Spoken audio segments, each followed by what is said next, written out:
tôi Lê Đức Lánh và có tiến sĩ Trần Hồng Lâm. Giáo sư sẽ báo cáo về một cái đề tài rất là hay, đó là tích hợp và xử lý mô mềm chung quanh implant. Đấy là thì chúng ta sẽ nghe buổi trưa và sau đó thì chúng ta sẽ có những câu hỏi để hỏi giáo sư ở bên Ý. Bây giờ chúng ta là đang online thì chúng ta bắt đầu nhé. Yeah, xin cảm ơn thầy Lãnh. Yes, now you can start your presentation. First of all, we'd like to thank you for your accepting to sharing your knowledge. Now you can start. Next stage is yours. You can share your screen. Thank you. Your important Congress. I'm very happy that I can share my knowledge regarding soft tissue integration and management around implants. The first question is, we all know what osseointegration is, but what is soft tissue integration?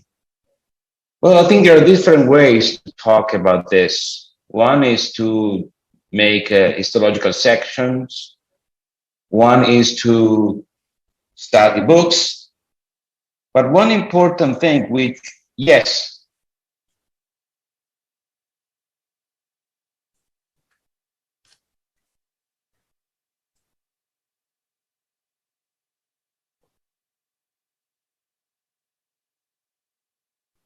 okay.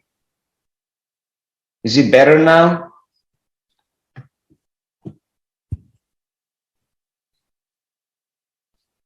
Okay.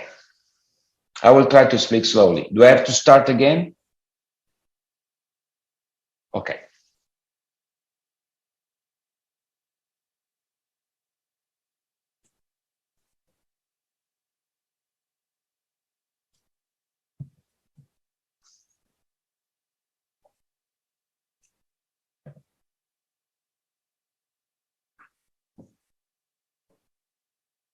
Okay.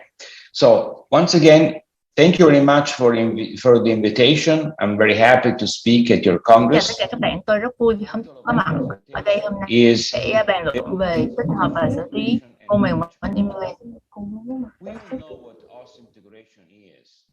Chúng ta ở đây biết về tích hợp xương, nhưng mà còn về tích hợp mô mềm thì thế nào? Nhiều cách chúng ta có thể trả lời câu hỏi này. Nhưng mà trong những cái điều quan trọng là việc tích hợp mô mềm ở xung quanh implant. Bạn hãy nhìn vào cái hình này và nhìn vào cái vẻ đẹp của cái mô mềm xung quanh hai implant này được bao phủ xung quanh hoàn toàn bởi mô mềm và mảnh.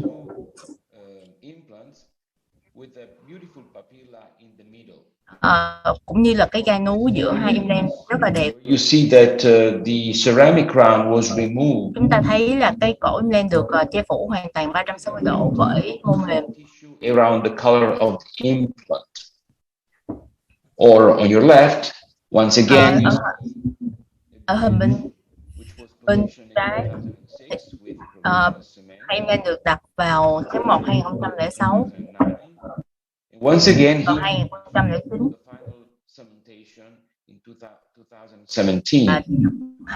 Phục hình nó được gắn xi măng sau cùng. Chúng ta có mô mềm làm mảnh xung quanh implant.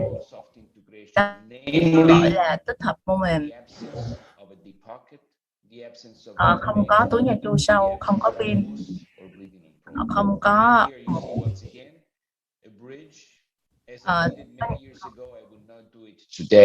cầu trên implant đã được làm nhiều năm về trước.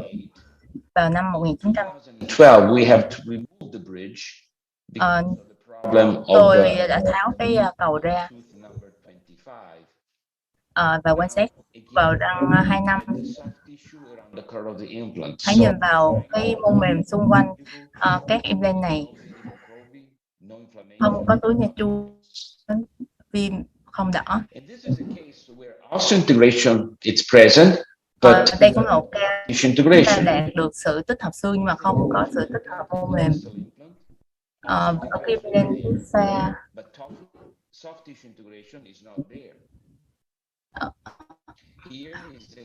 Is where you see an implant which was properly placed in the anterior area, while the posterior implant is too deep. Now, if you place an implant too deep, trường hợp này thì implant đã được đặt quá sâu, which is và called, chúng ta có cái rãnh khe nối khá sâu, và cái túi này tua sâu và liều chúng ta không hề mong muốn. But once again, Ở you những see phục hình gắn xi măng the color of the có implant. cái mô mềm rất là lành mạnh xung quanh implant. This is what we want to achieve. Đây là những gì mà chúng ta muốn đạt được. Both of them are Trong osseointegrated. khi ở ca này thì ở trong cái hình bên phải chúng ta có tích hợp mô mềm, nhưng mà cái hình bên trái thì không có. And since the implant is too deep, the excess cement Implant đã được đặt quá sâu. problem.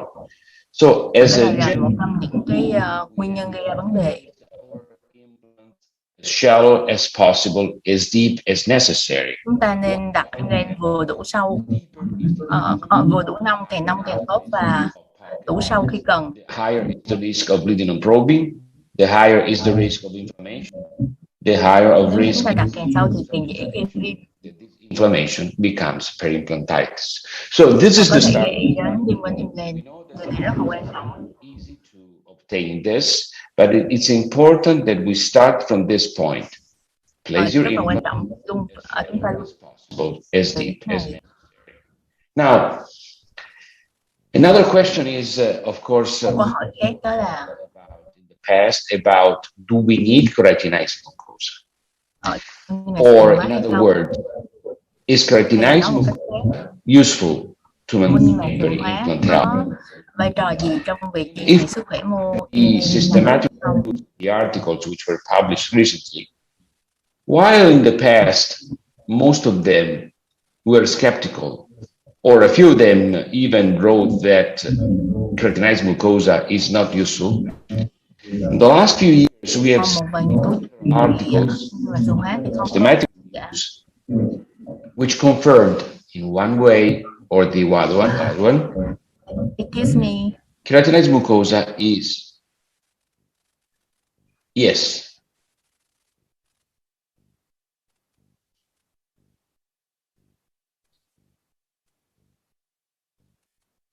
You want me to go back?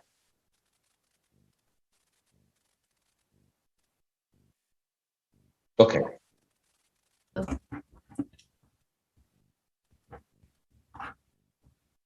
Okay, so the last results present that keratinized mucosa is useful to maintain peri-implant health. Thấy niêm mạc sừng hóa thì có ích trong việc duy trì mô implant lành mạnh. Chúng ta cần phải thấy được sự khác biệt. And this diagram we can see carefully trong hình minh họa and what's the mucosa thickness, cái chiều cao của mô niêm mạc. But these are the factors we normally don't see in our clinical practice. Không thấy được cái màu xương ổ. Keratinized tissue width, this có thể thấy được keratinized tissue width, which is between the mucosa margin bằng cái đường nối núi niêm mạc. And there is a tendency in setting up a threshold of 2 millimeters as prerequisite. Thì cái dải này rộng khoảng 2 mm. What does the literature say regarding the nghiên cứu of keratinized?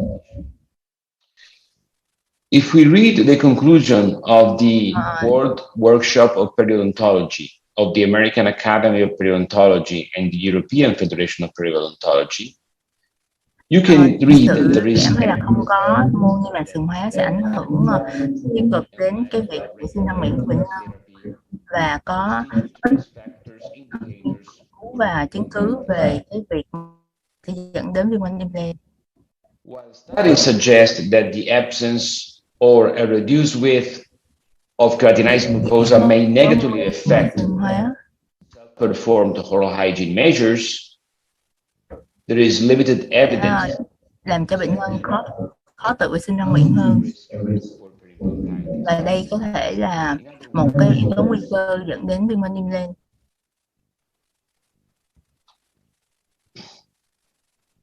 We can well say that if you don't have chúng ta có thể chờ và xem gì sẽ xảy ra. Nếu mà viêm màng sừng hóa giảm thì sẽ tăng chỉ số khoảng bám, tăng viêm quanh implant. But we cannot say that if you have there is more peri-implantitis risk. Chúng ta không thể nói là why is that? Có nhiều niêm mạc sừng hóa hơn thì cái tỷ lệ some confusion in this aspect, because the question we want to answer is, tôi muốn hỏi các bạn một câu hỏi: có sự khác nhau giữa hình bên trái bên phải hay không? What about a case in the middle where the keratinized mucosa, và cái hình ở giữa nữa, as you can see in the middle, hình ở giữa thì có mô niêm mạc sừng hóa, cái dải này thì rộng khoảng 20 mm. If you run a study according to what's published in the literature, the two cases theo các nghiên cứu đã có trong y văn trước đây, chúng ta chỉ làm hai nhóm. Nhóm thứ nhất là mô niêm mạc sừng hóa on the right, hơn 2 mm, và nhóm thứ on the other side. However, tuy nhiên, the study I published and the literature we should refer to is những nghiên cứu gần đây thì lại chia thành hai nhóm. Khi mà chúng ta có được niêm mạc sừng hóa bao phủ thành một vòng quanh lên, tôi nghĩ là cái việc mà có một cái lượng niêm mạc sừng hóa nào đó xung quanh rất quan trọng. Tissue integration is to have a soft tissue seal. So để có được sự che phủ hoàn toàn bằng mô mềm. Cái sự thiếu mô niêm mạc sừng hóa và sự có dù chỉ một dải niêm mạc sừng hóa mỏng nhỏ hơn 2 mm, even though hai tình trạng hoàn toàn. In most studies, they are in the same statistical group. Mặc dù trong các nghiên cứu trước đây thì hai nhóm này lại xếp vào trong một nhóm thống kê.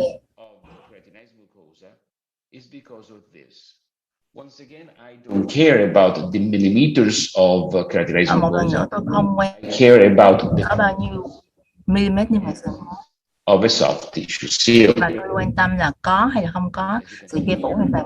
If we compare now the two pictures, hãy so sánh lại dưới đây, which is an implant with soft tissue integration. Đây là những hình mà có sự tích hợp mô mềm hoàn hảo, no inflammation, không có túi nghịch chu sâu, không có viêm. Mặc dù tôi đã gắn phục hình bằng xi măng. A tendency to think that all this cemented restoration is dangerous. The problem with cement hình xi măng cho những cái này thì nguy hiểm, which doesn't allow the removal of excess cement. Once again, here you see on the right the cemented restoration, có thể thấy là xi măng cement which is in the trong cái khe nú dẫn đến viêm vùng cổ implant, dẫn đến viêm quanh. Every time we have to do something, a treatment plan, trong trường hợp này chúng ta cần phải làm our goal is not integration, but is soft tissue integration. So let's see now a few cases, clinical cases, when we have to make the decision about what to do. Companies will tell us that immediacy is very, very important for the patients. And they are providing us with all kinds of implants that can provide primary stability, even if there is no much bone. Sẽ offer chúng ta rất là You could chúng ta có thể cắm implant cho cái trường large diameter implant in order to obtain primary stability. in order to able to load the implant as early as possible. Rất là nhiều loại để chúng ta có thể lựa chọn để cắm implant vào trong cái trường hợp này để có cái sự ổn định. I'd like to provide the patient with a very long successful outcome, and part of it is một cái kết quả lâu dài và ổn định of a soft tissue integration. Và trong đó phải bao gồm cái chuyện là có kiểm soát mô mềm. Treatment for implant placement right after the extraction of the tooth, the answer is no. Việc đặt implant ngay sau khi nhổ răng. It's very much indicated a ridge preservation approach, because if you do this, when you enter, phải quyết định là chúng ta nên đặt implant tức thì hay là chúng ta cần xử lý mô mềm trước khi chúng ta đặt implant. You also have increased the amount of keratinized mucosa on the... là trong cái trường hợp này nếu mà chúng ta xử lý and in this way it's possible cái công việc nó sẽ trở nên dễ dàng hơn. Chúng ta có thêm very predictable way, and also you avoid lên một cái kế hoạch đặc biệt. It's more common in implants placed in extraction socket to place the implant too deep. The implant is properly placed. It's surrounded by. Đó thì chúng ta sẽ có nhiều cái cơ hội để mà đặt cái implant ở một cái vị trí thích hợp. As shallow as possible, as deep as necessary. Chắc lúc đầu tôi nói nó là nông nhất có thể và chỉ sâu khi cần thiết. Abutment connection, the nice band of keratinized mucosa around the color of the implant. You see, này các bạn thấy là có một cái sự rất là ổn định về mô mềm và cái sự kết nối rất là tốt. Now look at the situation several months afterwards. You see there is a little bit of recession buckle in the area. Chúng ta có thể thấy là có sự tụt mô mềm một chút ở phía mặt ngoài. But to let you understand that there is a little bit of a shrinkage with time. Còn ví dụ là phải có sự co mô mềm theo thời gian. Đây là cái hình của 11 năm trước. Chúng ta đã ghép xương nhiều ở mặt ngoài. Ở vùng thẩm mỹ. Ta cần một mm và 2 mm ở mặt ngoài.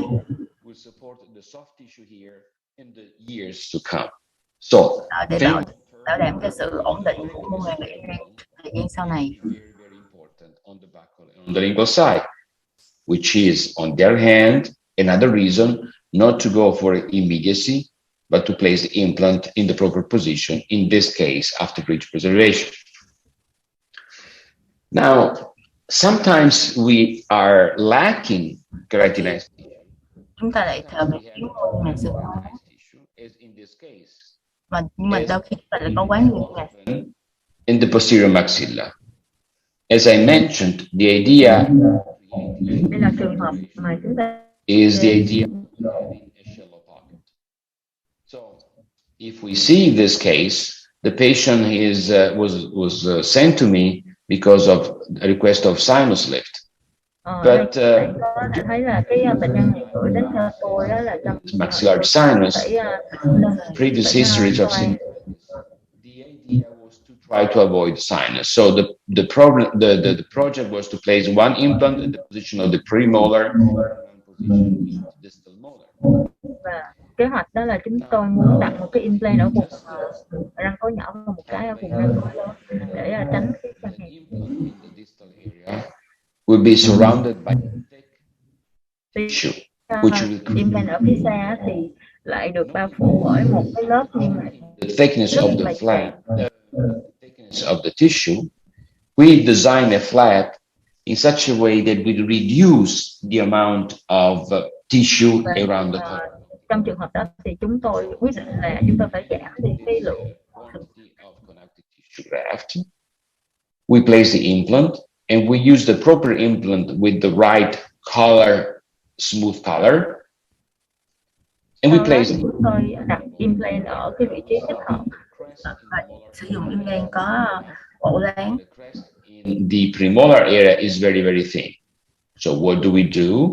Trong khi we cái grafted mặt the ngoài ở vùng răng cối nhỏ thì rất là mỏng. we place a connective tissue graft, which is the one Tôi đã ghép mô liên kết ở vùng này. so we move the graft, tissue graft from the distal area Chúng to tôi the đã area, and we cái see mô niêm mạc sừng hóa lấy ở vùng phía sau.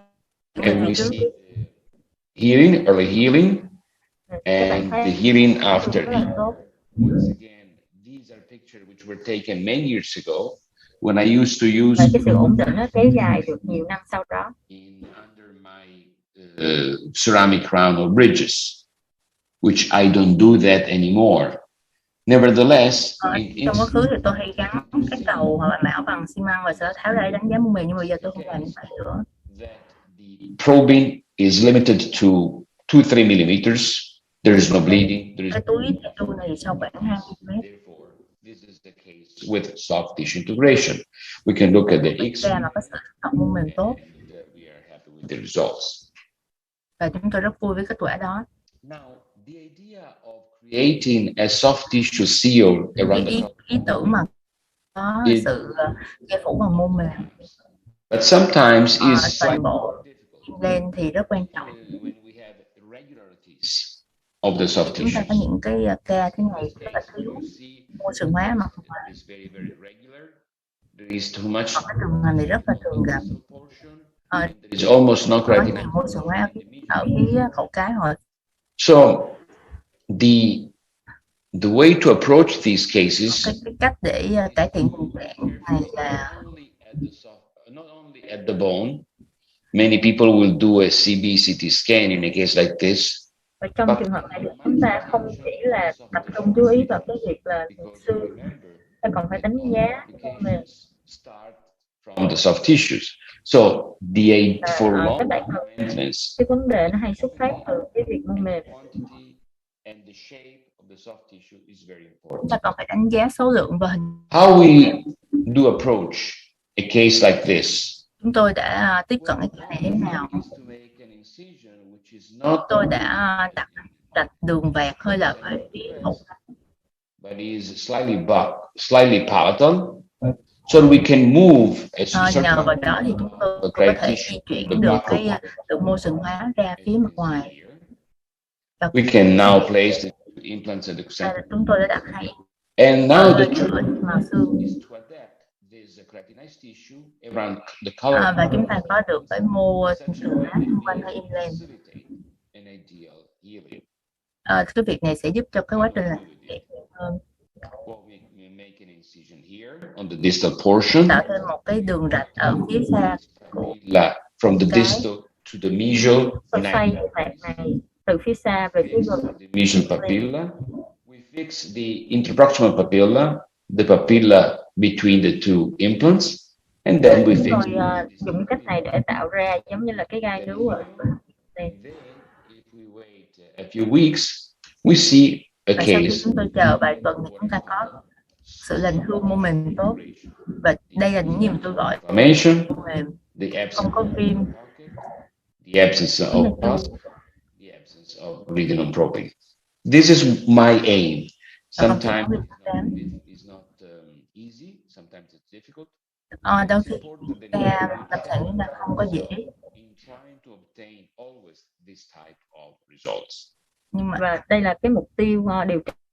Thôi có khi nó khó, nó dễ, nhưng mà là cái điều mà tôi luôn luôn hướng tới. We see here a tooth is missing. We have to place an implant. Bone is missing. Hợp này. tôi cần phải đặt một Bone regeneration.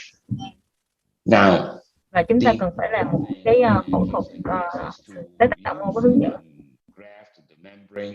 but is to ghép try to xương, ghép màng. at the creation of a soft tissue seal. Ngay từ đầu thì tôi đã quyết định cần phải tạo ra cái mô mềm xung quanh này, vùng này. We have keratinized tissue, which is distal to the mesial tooth. Chúng tôi có We don't need that. niêm mạc sừng Need this nhỏ hơn 2 mm mucosa. ở phía mặt ngoài. Make a rotation of 90 degrees Tôi of the đã xoay cái vẹt 90 độ. Cái suture ra phía gần về phía xa. on the distal aspect and let it heal. And if we look at the đóng. case a few months afterwards, we see there is a huge difference between Ta có thể thấy sự khác biệt lớn giữa trước và sau phẫu thuật. long-term maintenance in a case like this is much better because the patient lâu dài rất là dễ. and the stability of this tissue is much higher than the stability of this. Và cái khả năng của cái mô mềm sau phẫu thuật tốt hơn trước phẫu thuật rất nhiều. Sometimes we have absolutely no keratinized tissue. So I show you that we can play. Chúng ta có những ca mà hoàn toàn không có mô niêm mạc xương hóa. And try to create this soft tissue seal. But sometimes this is not possible simply because there is no keratinized mucosa at all. What do we do in cases like this? Chúng ta cần làm gì trong những ca thế này? Vùng răng sau hàng dưới. 66 years old woman, she needs to implant. Bệnh nhân nữ đang muốn tạo một implant nhưng mà hoàn toàn không có mô niêm mạc xương hóa nào. Giờ tôi muốn sự che phủ bằng mô mềm. My first approach is to create ideal conditions. Lựa chọn đầu tiên của tôi là tạo lại cái tình trạng mô mềm. The implants. So you see here a gingival graft. Tôi đã ghép mô nối rời. Thickness flap. Đặt lên trên đỉnh sống hàm. And you see the difference between pre-op and post-op. We have now thấy sự khác nhau giữa trước và sau phẫu thuật. And we can place our implants. And đặt implant. We see that the implants are surrounded by a thick color of keratinized tissue. Khi chúng ta lấy dấu thì các bạn có thể thấy là có một cái lớp mô sừng hóa rất là tốt bao phủ và dán kín ở xung quanh hai cái. And this is the picture of the. Đây là hình ảnh của phục hình sau cuộc ở trên implant. Particularly if you use theo dõi sau 6 năm. The stability of the peri-implant soft tissue is mandatory. Và ở đây các bạn sẽ thấy là cái case where we had an implant, and when we saw from the lingual point of view, we saw that the problem started because on the lingual side, đây là có sự tụt mô mềm. I told you about. Và cái sự che phủ bằng mô mềm nó không đạt được.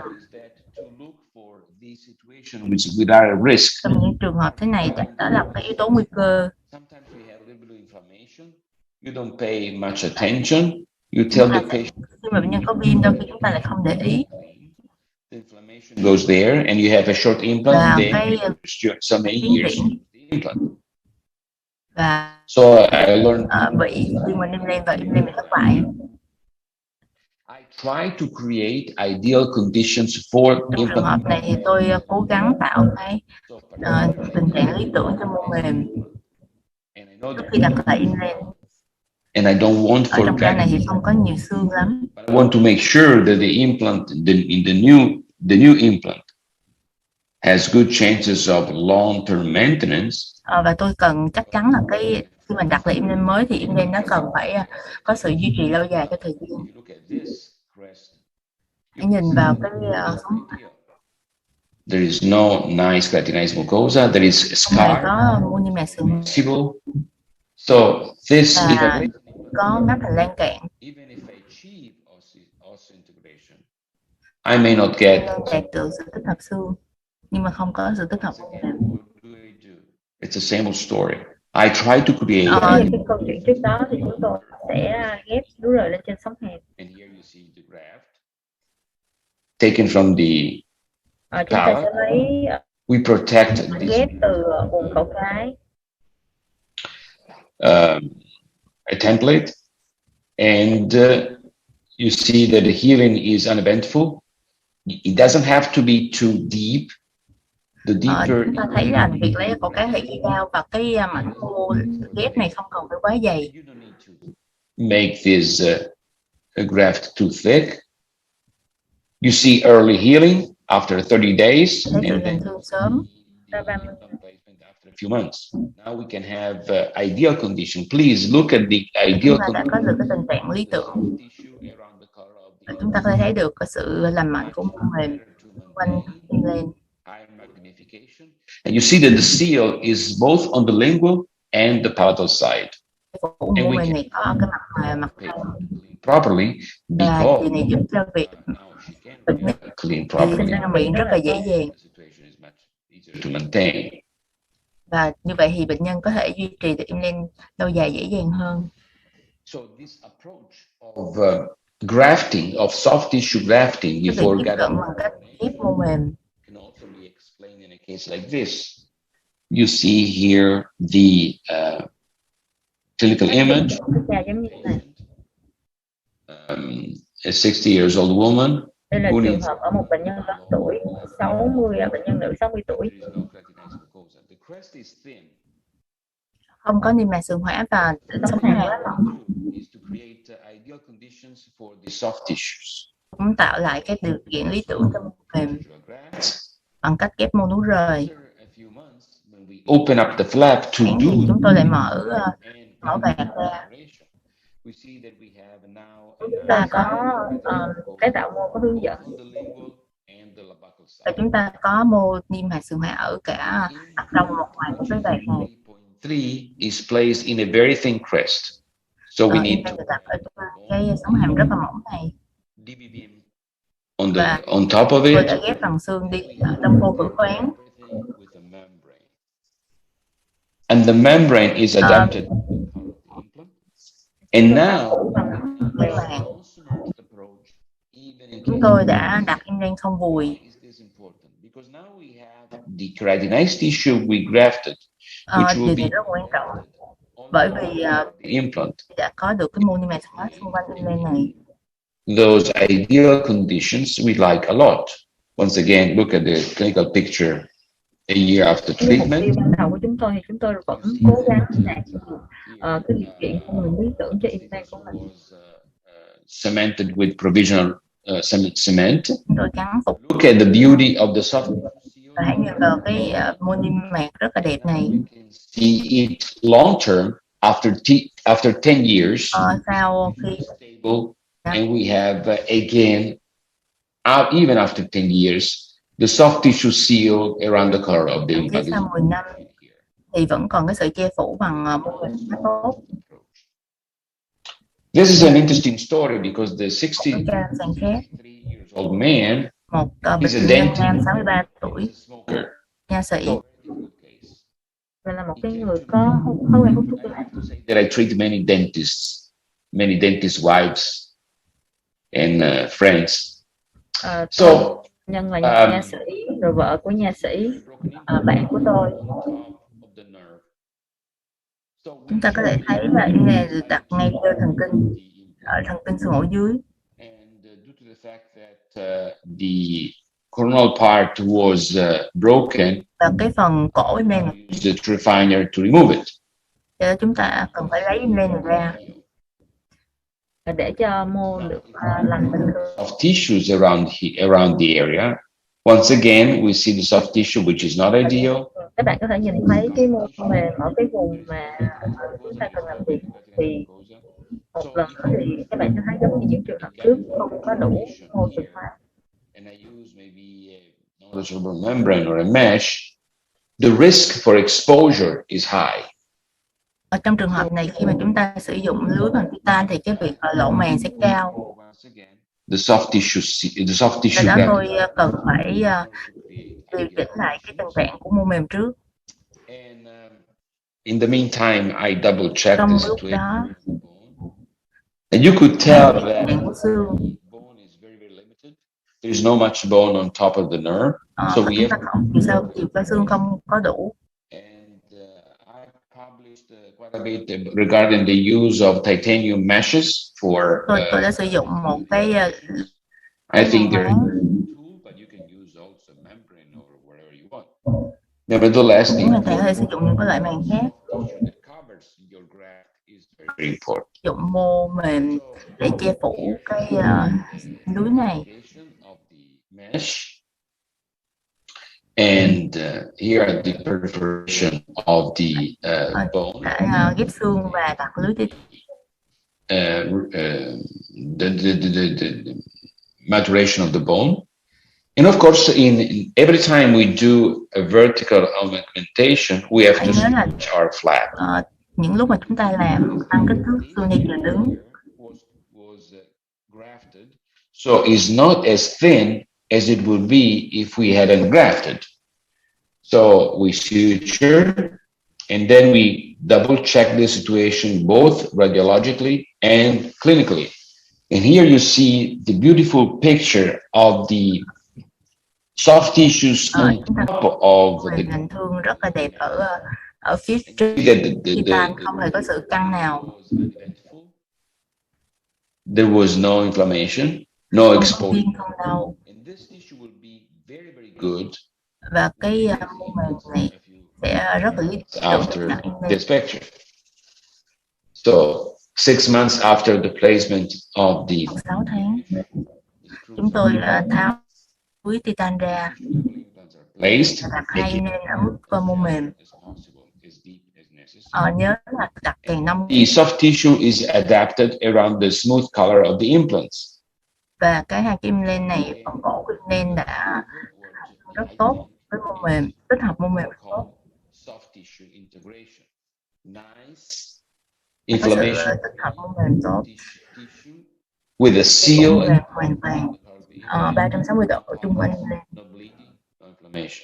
Và không có chảy máu huyết không. Prepared crown.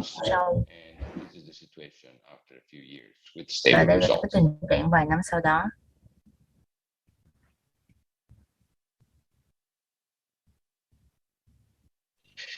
Sometimes you have to think that even during the supported care, we have to pay attention to this. Đôi khi chúng ta cũng phải nghĩ đến là mặc dù bệnh nhân đã được tái khám định kỳ và có điều trị hỗ trợ luôn, thì cũng cần phải pay much attention to the situation of the soft tissues around the color of the implant in the mandibles. Here you see a lady who had received 2 implants in the past. Bệnh nhân đã được đặt 2 implant trong quá khứ. And one day, the hygienist calls me and says that the recession around the mesial implant has increased. Sự tuột mô núi ở một implant. Bệnh nhân kiểm soát màng bám rất tốt, nhưng mà bệnh nhân lại không có cái sự che phủ hoàn toàn bằng mô mềm. There's a little Russian discomfort in this area. Và bệnh nhân phàn nàn chịu khi mà chạy thận. And we proposed her a free Trong trường hợp này thì chúng tôi đã đề nghị nhân mô núi rời to facilitate the oral hygiene measures để làm cho cái việc sinh răng miệng vùng này dễ dàng hơn. Và cũng là tốt hơn cho việc duy trì nên lâu dài. Chúng tôi đã lấy được mô núi rời từ vùng lõm cũ.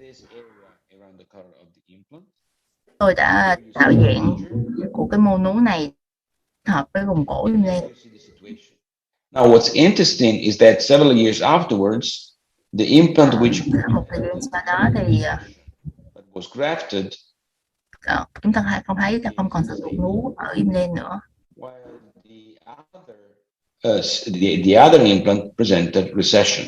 Thì ở cái implant ở phía xa thì lại có sự tụt nú. In this specific case, still we do not need to do anything because the implant only is out in the oral cavity, so there is no aesthetic issue, and this can be properly cleaned. Trong cái trường hợp ở cái đằng sau này thì chúng ta không có cần phải làm gì hết, là bởi vì cái tích hợp mô mềm nó còn, và các bạn có thể quan sát thấy cái thông implant đó nó vẫn là of the soft tissue, và nó sẽ có thể vệ sinh, không có cái nguy cơ. That's another important factor regarding the fact that sometimes in the literature you don't see much evidence regarding the beneficial effect of keratinized mucosa around the color of the implant. Many studies published in the literature are đã được công bố trong y văn. Những cái nghiên cứu đó thì giờ chỉ theo dõi trong một cái khoảng thời gian difference 6 tháng, 1 năm, 2 năm. So if you want to run a study, or if you want to compare things, you should have a long-term horizon. Nếu mà chúng ta muốn so sánh thì cần phải có những kết quả lâu dài hơn. 5 năm, 10 năm. and they accept implant treatment, they don't think Bệnh only nhân đến với cơ sở phục 2 years và đồng ý đặt implant. for many years. So it's our duty to Các bạn không thể nghĩ là chúng ta chỉ điều trị đó duy trì trong vòng 1 đến 2 năm, mà chúng ta phải nghĩ lâu dài hơn. Tại vì đó là mong muốn của bệnh nhân. Bệnh nhân muốn có một cái răng sử dụng an toàn trong lâu dài. another case Hãy cùng xem một cái ca khác. where we have a situation which is not perimplantitis, but can Tình be trạng thì không có quá tốt, không quá tệ. the implant 26 had been placed recently, and I was Năm 26 take the final impression for the implant, for the prosthetic reconstruction on 2.6. While I noted that the second molar, tooth number 27, răng khối lớn presented a 13mm pocket and bleeding. có một cái túi sau 13mm. Is this perimplantitis? Probably not Cái này yet. có phải là viêm quanh implant không? Đối với tôi thì chưa phải. We have a deep pocket and bleeding on probing. Chúng ta có chảy máu khi thăm khám và có túi. Let it go like it is. I try to improve the situation. In this specific case, này, tôi tissue. So chúng tôi đã loại bỏ các mô hạt viêm. And now on your right, you see early healing, and we see the huge difference between pre-op and post-op. Có thể thấy sự khác biệt lớn giữa trước và sau phẫu thuật. Bây giờ thì túi nha chu chỉ còn 3mm, so với trước đó là 13mm.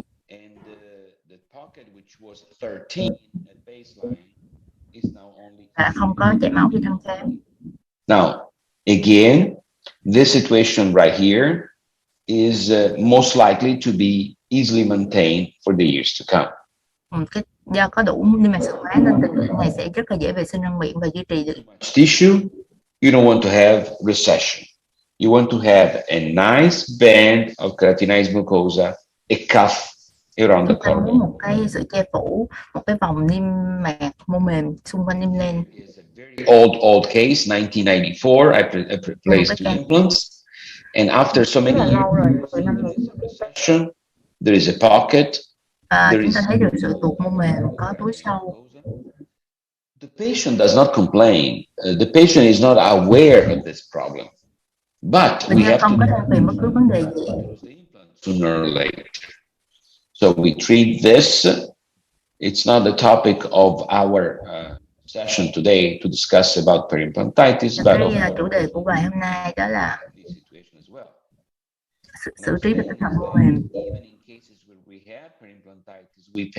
Trong những cái ca mà bệnh nhân bị viêm quanh of a soft tissue seal, thì cái việc mà bệnh nhân có lại được một cái sợi dây phủ mô mềm có thể cải thiện được tình trạng. Titanium brushes, EDTA, and chlorhexidine gel. Chúng tôi đã xử lý bề mặt len với EDTA và xử lý mô mềm để bảo đảm được sự che phủ. Situation 9 years afterwards, và đây là tình trạng 9 năm sau đó, không còn túi nha chu sâu, không có viêm, không đỏ, không đau. And that's the situation 25 years after implantation. Tình trạng 25 năm sau khi đặt. The situation is still stable and tình trạng vẫn rất là ổn, là có dấu hiệu nào của viêm. Or this other case, which also similar to we have severe inflammation in the soft tissues. Có sự viêm mô mềm quanh implant. In this specific case, I prefer to remove the crown. Thì tôi đã tháo cái cầu mão ra, tháo trụ. The major problem is on the lingual side, even though và chúng ta thấy được sự cái viêm mô mềm ở phía mặt lưỡi. Is not ideal. And we know that if we have a non-surgical approach, it's most likely not going to be sufficient because the tissue is lacking. Vì trong trường hợp này nếu mà chúng ta chọn cái cách clean the surface thì nó cũng không có thích hợp. ETA, correct? Nó đã không có còn tốt nữa. We use ultrasonic with a Teflon tip, but we want làm sao xử lý bằng cái dụng cụ siêu âm. Which was Và sau đó ghép mô nú rời. 4 millimeters, which is exactly the same Chúng tôi tạo một cái lỗ the implant. kính bằng với cái đường kính của implant. Around the color of the implant, suture it very carefully. Và chúng tôi đặt thật kính sát vào vùng implant. Và sau đó thì khâu đóng lại.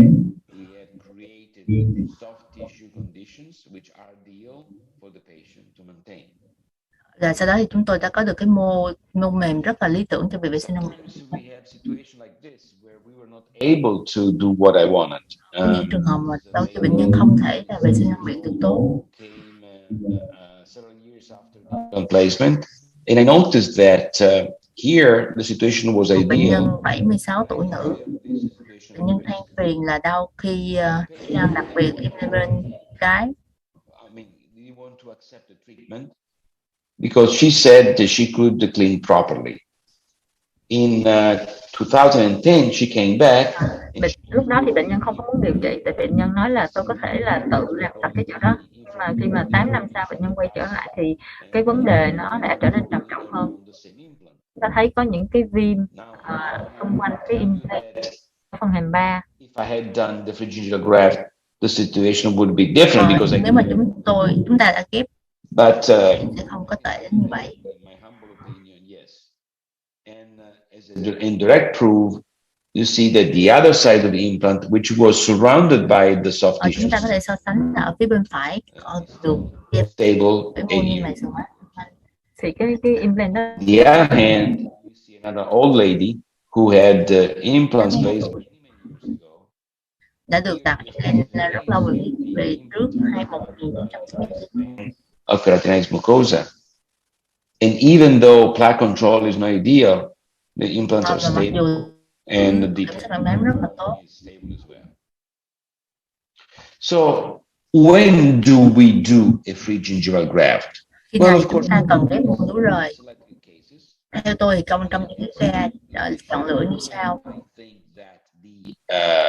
Free gingival graft is indicated. Trong những trường hợp thì ghép mô nú rời được chỉ định. Thứ nhất, bệnh nhân than phiền là đau trong khi chải răng và vệ sinh răng miệng. But sometimes in this case, plaque control is good, but it's not perfect. Trong ca này thì bệnh nhân được xác định không phải tốt lắm. Sometimes it's difficult when the brushes goes around this thin bệnh nhân nói rằng khi mà bệnh nhân it hurts thì lại bệnh nhân lại bị đau. Tôi đã ghép mô nú rời và tình trạng được cải thiện tốt hơn nhiều. Cost point of view, maybe a beneficial effect for the patient, because with this, the patient can really perform proper plaque control. Nhờ vào ghép mô nú rời, coming sẽ bằng bán tốt hơn. A year for regular maintenance care, he can come only once, so he saves money, and he is very happy. Thì với cái tình trạng như vậy á, nhìn từ phía chuyên môn thì mình thấy là không có lợi ích nhiều, nhưng thật ra nếu mà mình nhìn từ phía bệnh nhân á, thì nó sẽ rất là có lợi. Patient can Thay perform vì là bệnh nhân cứ phải tới phòng khám để mà kiểm tra 3-4 lần một năm, thì bây giờ đó là tới 1-2 lần thôi thì nó sẽ tiết kiệm thời gian và tiền bạc cho bệnh nhân. Chỉ định thứ hai là khi mà cái mô mềm bị căng do sau cái kỹ thuật ghép xương và tái tạo mô hướng dẫn. The mucosa, we see that the choice of 2 implants in the extraction socket was made because này tôi cần đặt 2 implant và tôi cần phải tăng kích thước xương rất là nhiều. So I had to augment quite a bit the volume of the supporting bone with để tăng kích thước xương. A membrane. Chúng tôi đã ghép in order to đặt màng lên. I had to stretch the mucosa. Và do vậy tôi đã căng cái niêm mạc rất là nhiều. Make sure that sau lá trình là người tissue seal.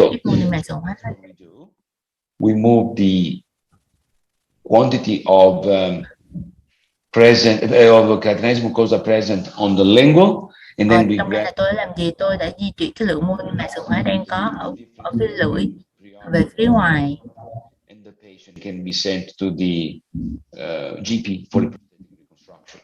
Now, again, we see here a nice. Chúng ta thấy sự lành thương mô mềm tốt. No bleeding, no probing, no inflammation. Và mô mềm rất là làm mạnh. Chỉ định thứ ba, khi mà bệnh nhân không vệ sinh răng và điều này có thể cải thiện được and maybe improved by better morphology. Let me show a case like this. You see here in 2014, after so many years, the patient comes and plaque control here is not ideal. Bệnh nhân tới và các bạn có thể thấy cái việc kiểm soát. We see a little recession và chúng ta thấy có cái sự tụt ở cái vùng implant đó. Things are getting not really bad, but not really optimal. Các bạn có thấy cái tình trạng này nó không phải là quá tệ, nhưng mà nó cũng không phải là tốt là gì. So I think we could at this stage propose something in order to make sure that things are. Trường hợp này tôi nghĩ là nên so we make a bệnh nhân điều trị. Và chúng tôi sẽ tiến hành là the split thickness flap. We see in transparency the implant underneath. Now, bạn có thể thấy là dưới mô núi thấy được lấp ló với ánh của implant. While if we cover the situation with a thick, nice, bằng một cái mô núi rời, we create a better soft tissue seal, easier to maintain with the chúng ta đã tạo được cái sự che phủ mô mềm thích hợp, vừa có cái tính thẩm mỹ mà vừa giúp cho bệnh nhân vệ sinh tốt hơn. Bạn có thể thấy cái sự khác nhau giữa trước và sau điều trị. And with time it gets better because we have to tell our patient to clean, but we also have to promote and facilitate bệnh tốt, nhưng mà chúng ta cần phải tạo một cái điều kiện thuận lợi để bệnh nhân có thể vệ sinh răng. Another reason to treat một cái chỉ định khác đó là trên những cái bệnh nhân có tụt nú quanh implant tiến triển. Who was sent to me in 2006 for the implant placement in the area of the premolar. Đặt một cái implant. The GP then placed a crown on top of it. Và một bác sĩ khác đã làm mình. Implant được đặt vào tháng 9 2007. Under the maintenance of the colleague. And in 2014, sau đó thì bệnh nhân quay lại. This X-ray, the tooth was lost, and the idea cần phải nhổ một cái răng. Place another implant in the distal area and make it 3U. Định là sẽ đặt một cái implant ở cái vùng we could assess the fact that plaque control was not ideal. Việc kiểm soát mảng bát thì không tốt lắm. Use the risk of cố gắng là động viên bệnh nhân là giữ vệ sinh thật tốt. The idea, as I mentioned before, was to put an implant here and to make a 3-unit bridge. Để mà làm cái cầu. So the patient was instructed to brush properly. Bệnh nhân đã được hướng dẫn phải giữ vệ sinh răng miệng tốt. But bệnh nhân đã thực hiện đúng. Plaque control produces việc kiểm soát mảng bát nó tốt hơn, nhưng mà lại có barely the presence of the rough surface of the implant. Chúng ta có thể thấy được cái mặt nhám của này đó. The soft tissues. So what to do? Well, we try to create better conditions. Chúng tôi tạo một cái điều kiện tốt hơn. Flap, as you can see in the movie, split thickness flap. Chúng tôi ghép nú rời, chúng tôi thu thập mảnh nú từ vùng lỗ cũ, tạo vài bán phần và cố định cái mảnh ghép vào màng xương bên dưới. Chúng tôi không có cố gắng là phải bao phủ hết cái implant, nhưng mà chúng tôi tạo ra was not really the work. Bao phủ về kính xung quanh implant. Is still better. Seal around the core of the implant. And I think we can create better conditions Và that tôi can nghĩ là như vậy thì tôi đã tạo ra được một cái điều kiện tốt hơn cho bệnh nhân vệ sinh răng miệng, dễ dàng hơn. That's 4 years post-op. You see Và that sau những cái not really the sau best, đó thì tình trạng vẫn rất tốt but it's better and the risk is reduced. và cái nguy cơ nhiều. Last but not least, Cái chỉ định cuối cùng cũng không kém phần quan trọng là khi bệnh nhân có đá hành lang trạng, đặc biệt là ở vùng răng sau, to protect the area and to facilitate oral hygiene. Chúng ta làm như vậy nhằm bảo vệ cái vùng này, đồng thời giúp cho bệnh nhân dễ dàng vệ sinh răng miệng.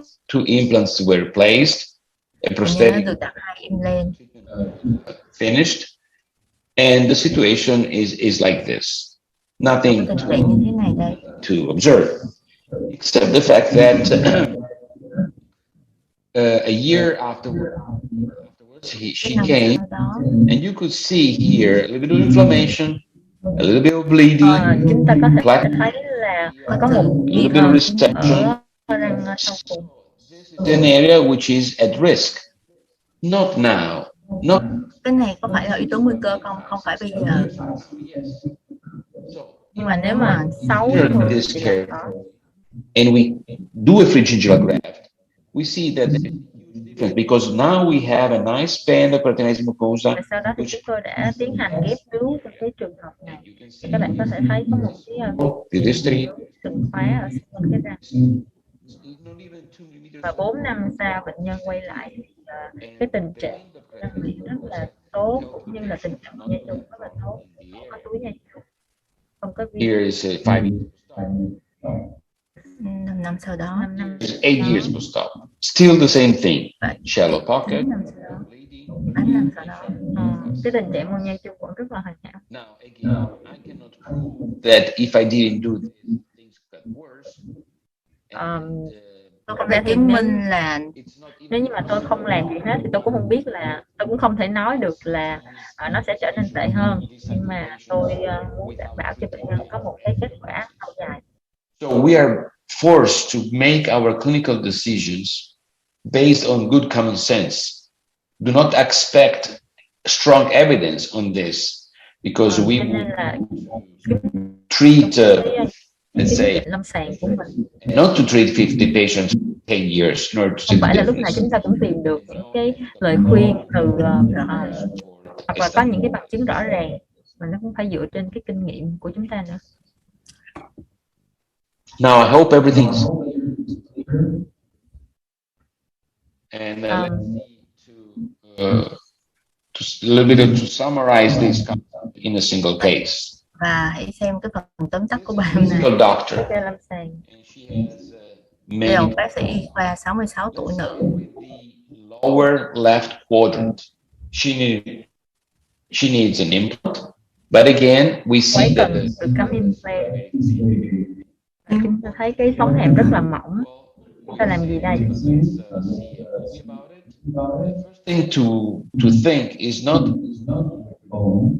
to ask trong for. ca này không phải là nghĩ về xương mà cần nghĩ về mô mềm. We don't even need a CT scan because we know there is no much bone. We just take 2 fingers. Chúng ta thậm chí là không and we tới don't. CT là tại vì chúng ta biết là nó có rất là ít xương. The problem is that not only she has a thin crest, but she also has. Chỉ có một cái sống hàm rất là mỏng. Mà không chỉ như vậy, bệnh nhân còn thiếu mô vi mạc sừng hóa. I think to create good conditions. Điều đầu tiên là tôi muốn tạo một cái mô mềm thật là hoàn hảo. Và cho nên là tôi đã làm một cái phẫu thuật nghiên cứu lên trên sống hàm. Chúng tôi đã thu thập mô nú rời từ vùng lỗ cũ. Now, when you do this, make sure you have a split thickness approach. Khi bạn thực hiện thủ thuật này, nhớ là phải lật vạt bán phần. Pharyngeal graft in the area. Rồi vào và cố định vào màng xương bên dưới. Khâu đóng. You see that if you do pharyngeal graft, which is not too deep, it doesn't và chúng ta có thể thấy là cái mảnh mô ghép không có lấy quá dày, ít chảy máu. The band cartilage mucosa. Sau vài tháng thành tươi thì tissue level implant. màng sườn hóa rộng.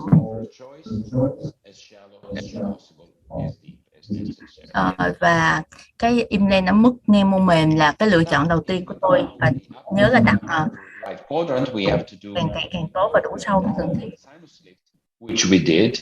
Now you see here that step was the implant in the position of the lower left quadrant was made, and now we have here the sinus lift in the area of the upper right quadrant.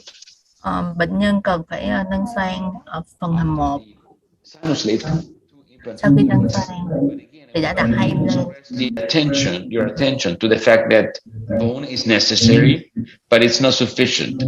In this specific case, we see that there is a connective tissue in the posterior area. Well, there is in the area of the anterior implant, which may create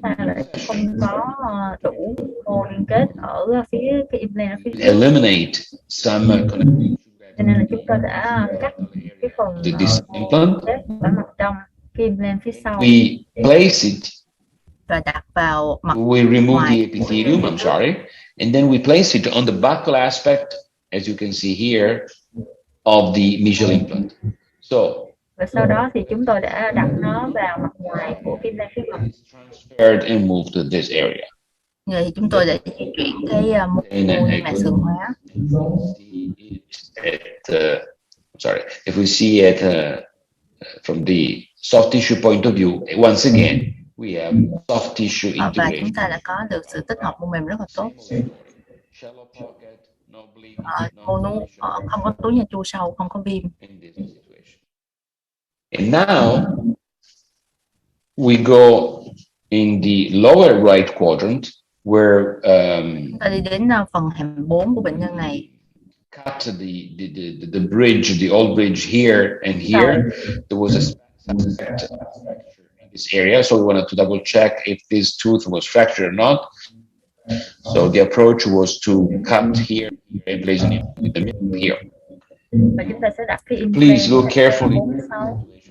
The horizontal bone, the vertical bone is more than enough. The result. Bệnh nhân có đủ xương theo chiều đứng. But again, once again, let me stress the importance of paying attention to the soft tissues. Nhưng mà bạn cần phải chú ý hơn vào mô mềm. We place the implant. Tôi đã lật vàng. Đặt implant ở ngay mức mô mềm. We don't like thiếu xương ở mặt ngoài. Because we know that with time it will increase. It will be at high risk of perimplantitis. So we place bone. Yếu tố nguy cơ cao cho implant sau này. A collagen in this area, and then we have to close. Now, how do we suture this?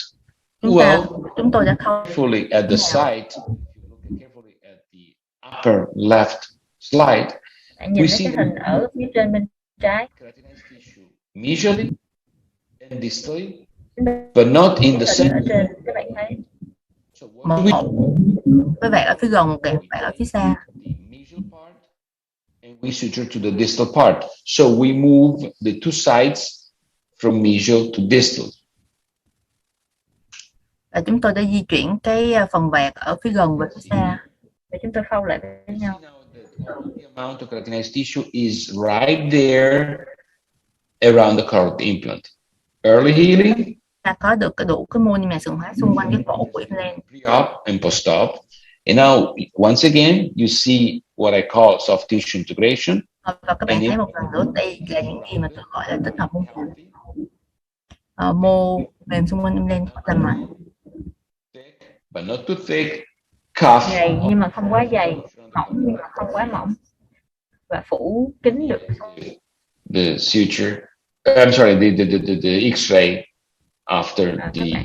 Đây là cái hình ảnh tia X sau khi. Of the crown. Và đây là hình ảnh của phục hình sau implant. Now, sometimes you have complications, and đôi khi chúng ta có những di chứng. we have here a patient who was treated step by step. It took a while before we approached this this situation with 6 implants. Bệnh nhân có được đặt 6 implant vào hàm dưới. 3 unit bridge here, 3 unit bridge here. Cái đầu ba cái đầu. Now, shortly before taking the final impression, an X-ray was taken, and you could tell there is a chúng ta có thể thấy được là có interesting enough. implant phía sau cùng vùng hàm 4. The perimplantitis was in an area with no keratinized mucosa. Again, I cannot. Viêm implant xảy ra ở cái vùng mà hoàn toàn không có mô mạc sừng hóa. Do vậy thì có thể là có mối tương quan giữa việc thiếu niêm mạc sừng hóa và cái việc in 2005, there was not much experience regarding perimplantitis, but I wanted to treat this as well. I was not sure about the final outcome. I offered the patient a free bệnh nhân đặt một cái implant khác ở phía xa hơn. Just to be sure that I could have an extra implant there for free. So in the picture you see here, in the X-ray you see here, you see the final restoration here, the final restoration here, visual restoration here, and the extra implant for free just here. Tôi đã đặt cái implant dư phí cho bệnh nhân để đề phòng cái trường hợp. Here you see the 1 year post-op, and here you see the 4 years post-op. Once again, some people check the quality of their treatment based on để đánh giá cái chất lượng việc điều trị. Let's remove the bridges, tháo bỏ cái cầu này và đánh giá. And check the situation, and then we see that this implant, which was treated, thấy được cái implant này đã gần bị viêm quanh implant, inflammation, sâu và chảy máu khi thăm khám. Chúng ta có thể thấy mảng bám tích tụ ở đây. And the rough surface of the implant was right there, almost exposed to the oral cavity. Và cái mặt nhám viêm lên gần như là lộ ra trong miệng. You see here the inflammation. There is a lack. Có viêm, có tụ mảng bám. Đây là nguy cơ cao. Vì bệnh nhân không thể vệ sinh một cách phù hợp. Ở đây cũng vậy, các bạn có thể thấy mảng bám. Và thật ra cái chỗ này rất là khó. Treated before, where you can appreciate the recession, and you can see the rough surface of the implant is right there. So thấy được mặt nhám viêm lên cũng lộ ra trong môi trường miệng. The soft tissue situation around your implants. Luôn nhớ là cần phải kiểm tra nhiều lần cái tình trạng mô mềm xung quanh implant. Preferred to perform a free gingival graft. Tôi đã đề nghị bệnh nhân thực hiện ghép mô vú rời ở bên phải và bên trái. Better chances for long-term maintenance. Để có được cơ hội tốt hơn cho việc duy trì lâu dài. Here's the X-ray after 5 years, but look now around the implant, which was previously affected by implantitis. You see there is the blanching, which means that probing is real, but there is no keratinized, there is no pocket. Chúng ta có thể thấy là có túi nhai tu sâu nhưng mà lại không có viêm. And tissue is healthy. And now we can see the situation in 2013. This is the implant which was previously treated for perimplantitis. Once again, the perimplantitis, the healthy tissue, and the situation. In 2017, again. Năm 2017 lại tái phát một lần nữa. So even when you treat complication, you always have to aim at the creation of a soft tissue. Cho dù là chúng ta điều trị biến chứng của viêm quanh implant thì chúng ta vẫn nên luôn luôn đặt cái mục tiêu là tạo được and the sự tích hợp mô mềm tốt nhất. Now, if you look at the articles published in the literature, we know that nhìn vào một bài báo được công bố trong y khoa. the pocket depth. There are many studies that và tập trung vào cái độ sâu túi nha chu. And this is a study, for example, that presents the reduction of pocket depths. But to me, this is the pre-op, this is the post-op.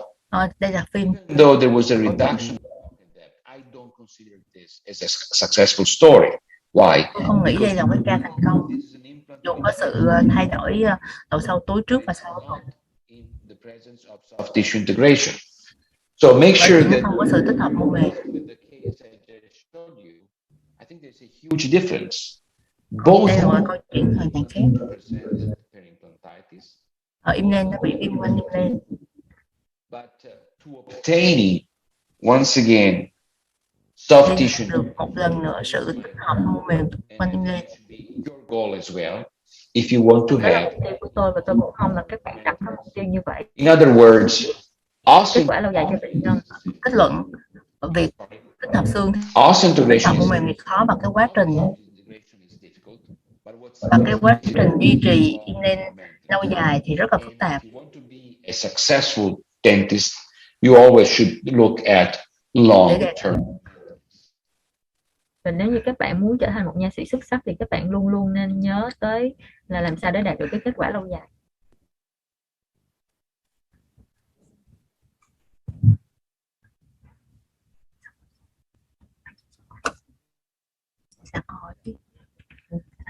Yes, thank you very much for your presentation, your excellent presentation, inspiring as usual.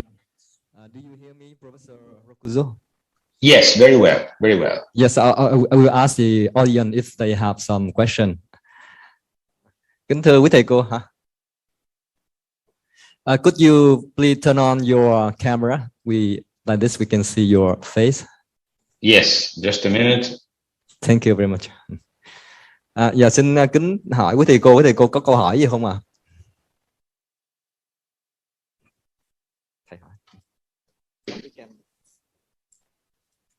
Ủa, tiến sĩ Thùy là dịch trực tiếp cho thầy luôn đúng không? Yeah. Lâm Thùy là dịch cho thầy nghe đúng không? Okay. So we have one question. Yeah. No, two question. Two question. Okay. Tôi xin lỗi là tôi vào hơi trễ. Tuy nhiên là khi mà coi cái slide mà khi ông giáo sư có làm một cái mesh bằng titanium mà mesh đó là đục lỗ. Tôi không biết là giáo sư có sử dụng thêm cái màng collagen nữa hay là không. Đó là một cái câu hỏi. Thì cái câu hỏi thứ hai thì là liên quan tới khi mà chúng ta xử lý mô mềm thì chúng ta lưu ý là cái xương ở dưới nó như thế nào thì mô mềm nó mới chạy theo cái xương. Thế thì trong một số những cái trường hợp mình thấy nó ửng cái màu của implant, chỉ ghép nướu rời không, cho dù là ghép mô liên kết, ghép dày thì tôi là cũng phải xử lý mô xương nữa. Không biết là giáo sư xử lý những cái trường hợp đó như thế nào, có thể chia sẻ cho tụi này thêm nữa. Dạ, xin cảm ơn câu hỏi của thầy Chí Hùng. Xin mời tiến sĩ Thùy dịch cho thầy. Okay, tell me.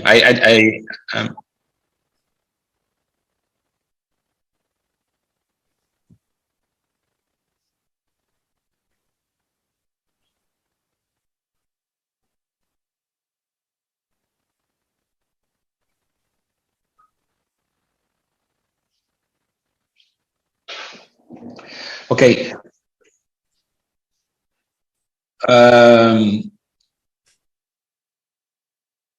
Okay. I used to use the collagen membrane on top of the titanium mesh, but nowadays I don't use it anymore because it doesn't seem to provide additional benefit, particularly if you have a thick tissue which was grafted with a Friginger graft before. So one of the benefits of grafting is that the membrane is not necessary. It doesn't hurt, but it's probably not necessary. Thầy trả lời là trước đây thì thầy sử dụng cái màng collagen khi mà sử dụng lưới titan, nhưng mà những năm gần đây thì thầy không sử dụng nữa. Lý do là thầy nói là cái việc sử dụng màng collagen không còn cần thiết nữa, đặc biệt trong những trường hợp mà chúng ta có mô mềm rất tốt ở bên trên nhờ vào việc ghép mô núi rời trước đó.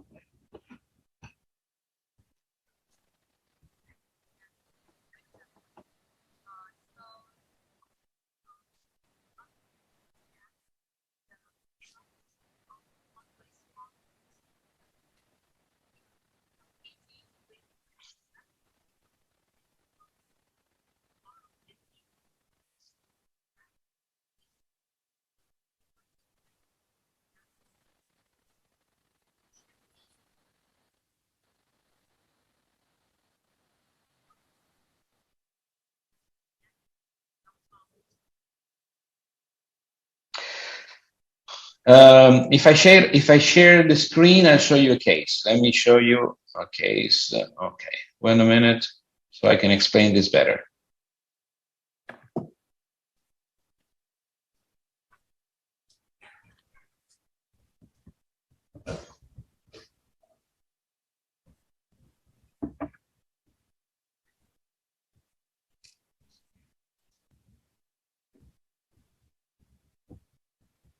Can you see this again?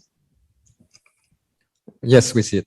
Okay, so here is a case of a patient who received the one implant, as you can see here.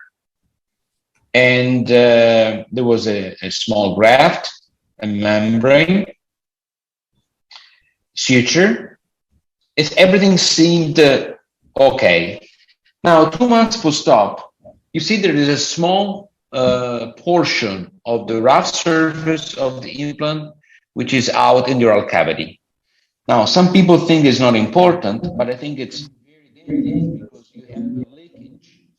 You have not what I call soft tissues around the color of the implant. So what do you want to do here? Do you want to use a bone graft? Well, you can, but it's not necessary. If we use a split thickness flap and we use a connective tissue graft thick, we can submerge everything, let it heal, and then we can see here the situation. This lady is now 87 years old, and you see that the tissue is completely covering the implant and there is no risk for that. Or if you want to see, okay, you see the difference between pre-op and post-op. And I'll show you another case.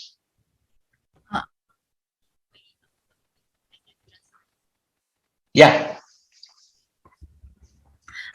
Trong cái ca mà cho chúng ta xem thì cũng là trường hợp im vài cái ren ở trong mặt, ở trong miệng, và thầy đã ghép xương, cũng ghép màng collagen, nhưng mà vài tháng sau đó thì chúng ta cũng cảm thấy implant bị lộ ra trong miệng. Sau đó thì thầy đã ghép lại chỉ bằng mô liên kết thôi, thì tình trạng lại tốt hơn rất là nhiều.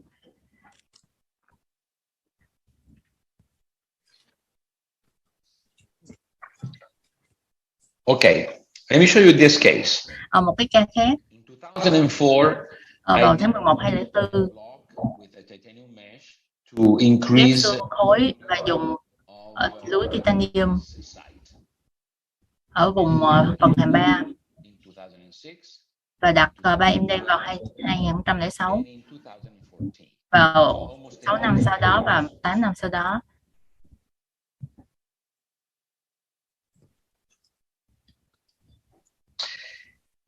If we look carefully in 2015, chúng ta nhìn kỹ vào năm there is a recession, thì chúng ta thấy có một ít sự tuột môn, and the rough surface of the implant is out in the oral cavity. Và chúng ta thấy mặt nhám của implant lộ ra trong miệng. Đây là cái yếu tố nguy cơ cao. Chúng tôi đã cố gắng thuyết phục bệnh nhân vệ sinh miệng tốt hơn. Và sau đó vài tháng mình quay lại. Much better. It's even worse. Trạng ngược lại còn tệ hơn nhiều. Bone graft here. Tôi có muốn ghép xương trong trường hợp này không? Không thể. Bởi vì nhìn vào phim X-quang, chúng ta cần phải tạo được một cái mô mềm che phủ hoàn toàn ở vùng cổ implant. Ta có thể thấy là the amount of keratinized mô mềm ở trong trường hợp này. I want to make sure that we have a soft tissue seal, which is not present Tôi here. muốn bảo đảm là chúng ta có được sự che phủ bằng mô mềm. Do đó chúng tôi đã làm sạch bề mặt, loại bỏ mô viêm và lấy một mảnh mô nối rời từ lồi cũ và đục lỗ. We clean the surface with EDTA Tôi and chlorhexidine xử lý gel. bằng EDTA. We punch it. Chúng tôi đục lỗ ở cái mô nối ghép để mô nối này có thể kích sát thụ động vào cổ implant. Around the cartilage. We submerge, let it heal. Và tôi đã This is cho lành thương dạng vùi. Các bạn thấy được trước và sau phẫu thuật. Phần mô mềm che phủ cái And this is an implant well, chỉ cần che phủ cái mặt nhám mà thôi.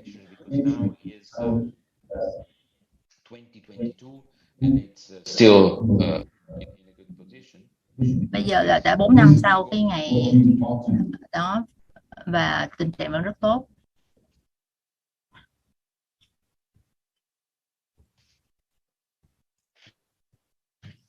Did I answer? Yes, thank you very much. Xin cho hỏi là còn câu hỏi nào khác không ạ?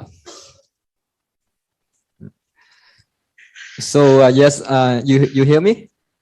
Yeah, maybe we have the last question for you. So it's as you mentioned, the soft tissue integration is it's very important for long-term result for the implant.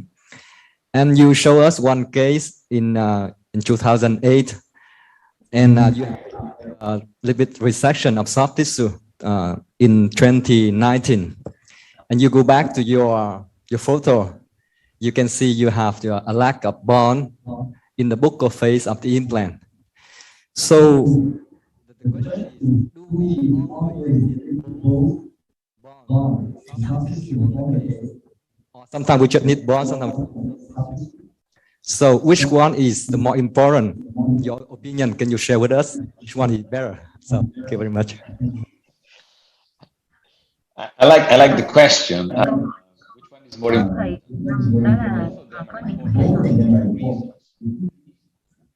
Bone supports. Theo tôi thì cả hai cái đều quan trọng. Xương thì nâng đỡ mô mềm. Mềm thì lại bảo vệ ngược lại xương. Và nếu mà có hai yếu tố đó thì chúng ta có được sự duy trì lâu. That soft tissue is more important than bone. Both are necessary because xương thì cần thiết nhưng mà mô mềm thì lại quan trọng hơn. But if you have much bone and not soft tissue, you don't have the seal.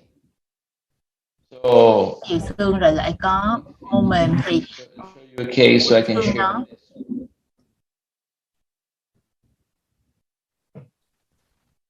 I'll show you this last case to express this concept. Tôi sẽ cho các bạn xem một cái ca lâm sàng nữa.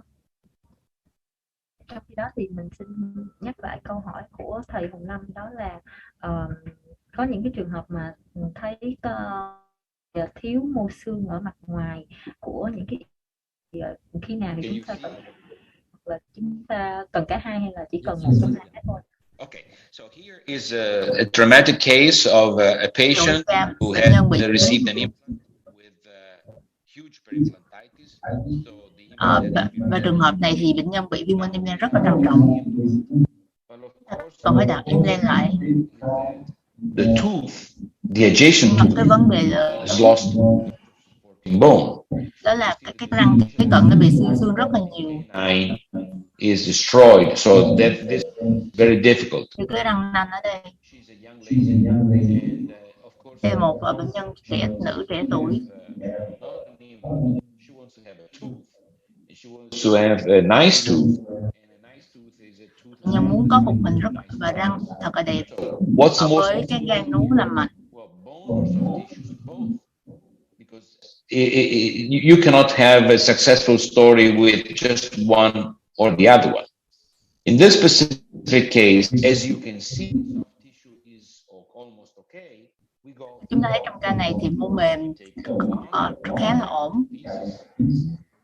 Chúng tôi đã lấy một cái mô nối rời và cắt ra làm đôi, một cái mảnh xương và cắt làm đôi.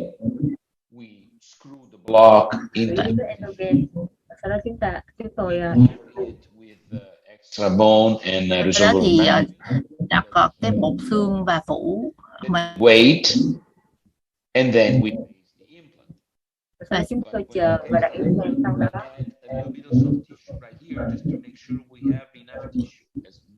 Tôi cũng ghép một ít mô mềm ở đây để bảo đảm là chúng ta có đủ mô mềm xung quanh. In much patient, we try to obtain good results. Sau đó, what's most important here, bone or soft tissue?